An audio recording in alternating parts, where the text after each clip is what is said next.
ብዘምርለትም ያንስበታል ይኸው ከውርቀት ያንስተ ድካሜን ያገዝከኝ ሰባራውን ድልድይ ገጥመ ያሳለፍከኝ የወደደኝ ጌታ ምን አድርጌለት ነው ብዘምርለትም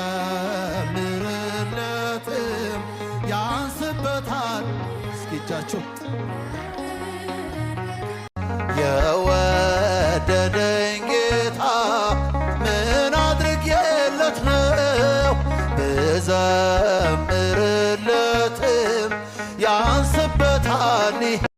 የወደደኝ ጌታ ምን አድርጌለት ነው ብዘምርለትም ያንስበታል ይኸው